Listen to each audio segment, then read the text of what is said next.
Hi, I'm Bruce Allen, along with my guest today, Stacey Covington-Lee, author extraordinaire. We're broadcasting live from my coffee shop in Eastlake, Atlanta. Stacey, thanks for being here today. We certainly Thank you for appreciate having me.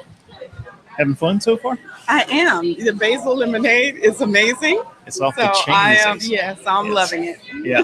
So yeah, I tried. She thought when she first tried the lemonade, it was going to be like bitter or something, Yes. but it's like very good. So if you ever get a chance, come on out here and check it out. It's really good. And and thank you for being here with us today.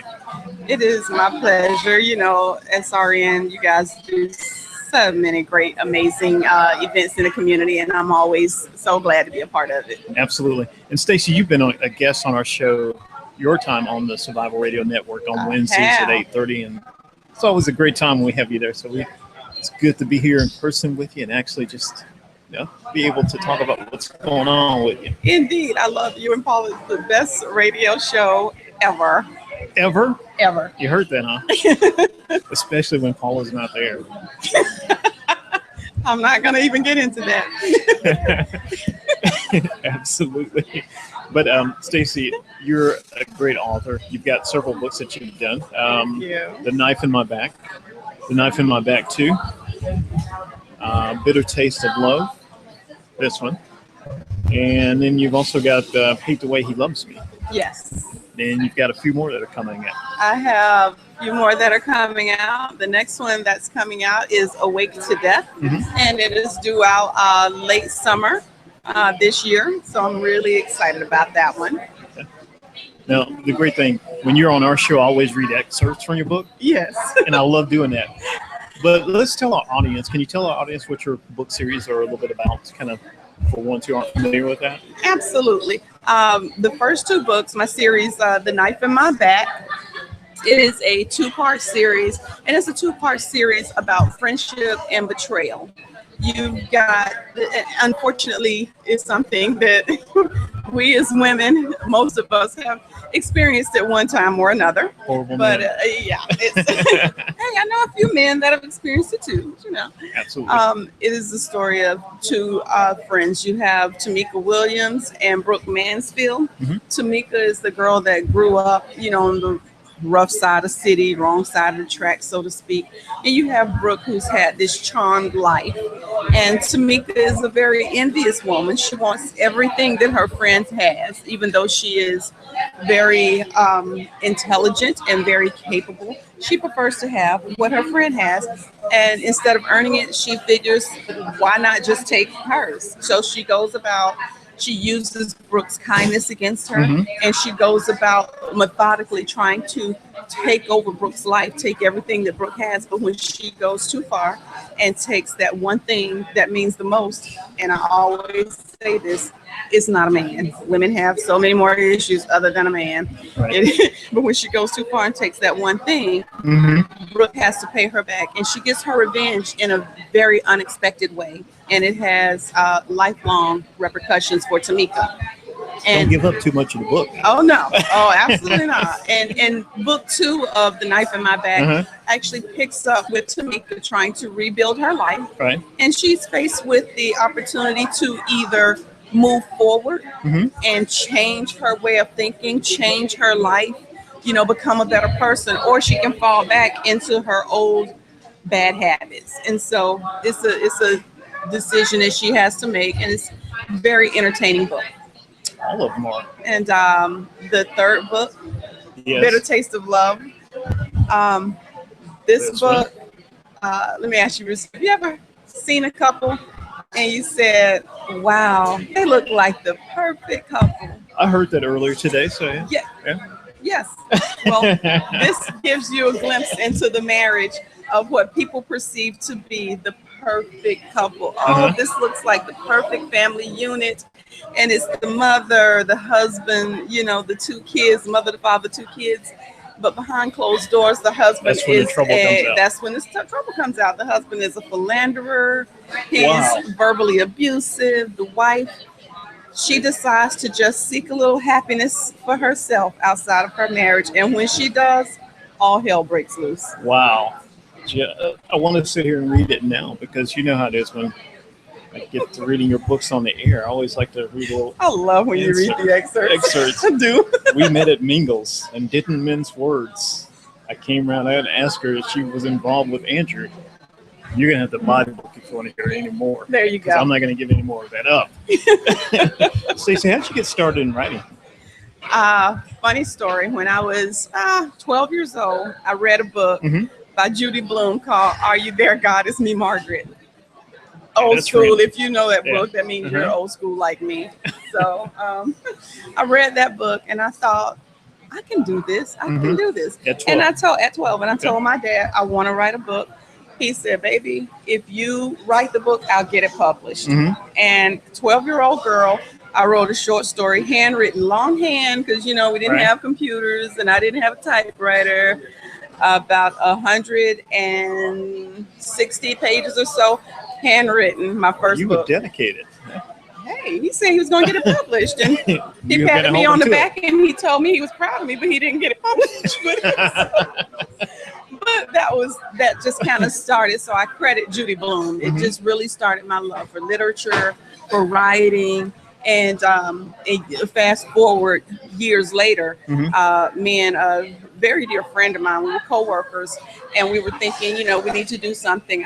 The job where we worked, they were closing the Atlanta offices, and we were like, we need to do something for ourselves. This is our opportunity. And she was an interior design kind of girl, and she was like, let's do a book. We sat down together. She forgot about her interior design. We started writing a book together. We got into the first chapter, and every suggestion she had, I was going, that sounds good, but oh, that's a good idea. But by the end of the first chapter, she said, okay, baby, you got this. Roll with it. And that's what became the knife in my back. Okay. Yeah. Got you. Now, is she back there doing interior design, or we don't want to talk about No, she never did. She never did get it. She designed her own house, but that was about it. I see.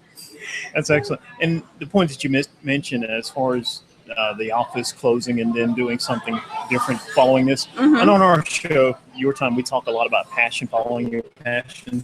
Yes. Was there any fear or hesitation on your part to pick up and pursue writing? There was a lot of fear. There was no hesitation. When it came to, because I loved it so much, I will say I was dedicated, because before the offices ever closed, that book was written between the hours of midnight and 3 a.m. every night after work when my house was quiet. So I was dedicated to the writing process, but when it came to putting it out there, there was a great deal of fear. Will people like it? Did I just write this just for me?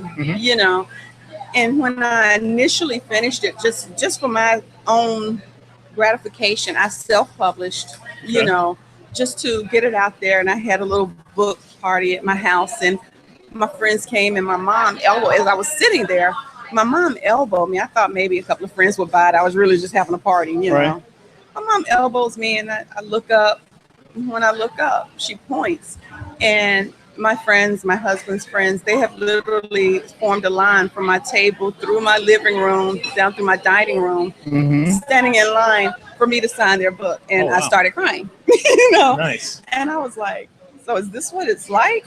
Forget the money. It was just such a good feeling that people wanted to read what I had poured so much into. And after that, there was no fear. There was just, let's get it done. This is what you love. Then do what you love. Obviously, with your fifth book coming out, you're not just writing for yourself. Not just writing for myself anymore. And so you've been very successful cool. at it. Yes. That's excellent. Yes. Well, I mean, and I've read, a couple of the books. I'll be honest, I haven't read them all, but when we had you on this show, I was like, oh, this is great stuff. So I've actually read Knife in My Back 1 and 2. So I got to catch up, and I'm, excited about the new ones coming out. You got 2 new ones coming out, you mentioned? Well, let's see, Hate the Way He Loves Me is already out. That one came out last year. Okay. And I have a 5th book, Awake to Death, which is coming out late summer. And then we have another one that's coming out, Title Unknown, coming out the first of the year. Wow, you're busy. Yes. I'm trying to stay busy. How long does it take you to write the book? For me, I'll be honest, I'm not that person that can crank them out in 6 weeks. For me, Give me a good 6 months and I'll give you a really, really great book. I like to take my time with it. I like to go back and read it and, examine it. I'll write the book, but I take my time writing because I want to make quality of the product. Mm-hmm. I want when someone reads my book, I want them to put that book down and say, now that was a good story. I want them to anticipate my next book. So your books are the type that, hey girl, you have to read this. Girl, you got to read this book. I'm done with it. You got to read it. You got to read this book. That's great. Absolutely. So what do you do in your downtime when you're not writing? Oh, well, when I'm not writing, hanging out with the family, doing radio interviews. That's the fun stuff. The fun stuff, well, the writing is the most enjoyable, but I got to tell you, Bruce, coming out and doing the radio interviews, doing the book signings, meeting with book clubs, I love it. There is nothing better than sitting among a great group of people who've read your books and they are passionate about those words. I mean, they feel that is real life. These people are real, and they are affected by your characters. Mm-hmm. So I love doing that. That's like the best part. So when you're doing the book signings, do they come up and ask you about a character and ask you why you did this with them? They do. People get very passionate about it.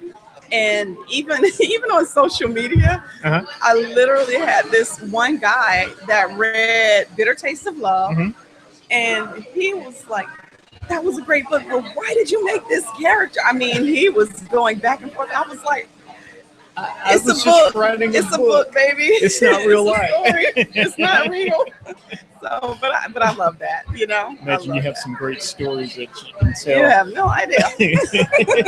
We're a censored program, so we can't do that. Exactly. We may get somebody in trouble. Let's respect the young audience, the younger audience members. Okay, so your social media, how can people find a little bit more about you?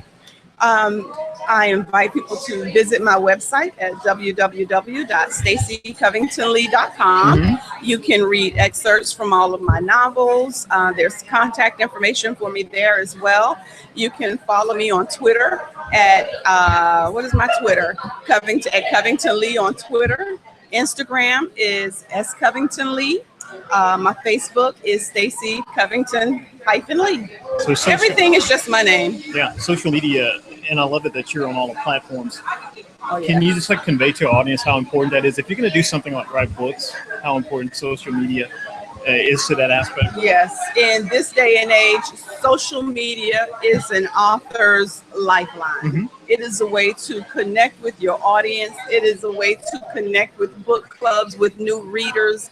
It's a way to just get yourself out there and, get that exposure that you need. Very good. Yes. Excellent. Well, Stacey, thank you for being with us today. Thank you, best of luck. When can they look for your new books again? The next book, Awake to Death, will be out the end of summer. Look for it the end of August, 1st of September. Very good. Ladies and gentlemen, please make sure you check out Stacey's books. Great writing, great person, wonderful author. Thank you for being here with us. Thank you.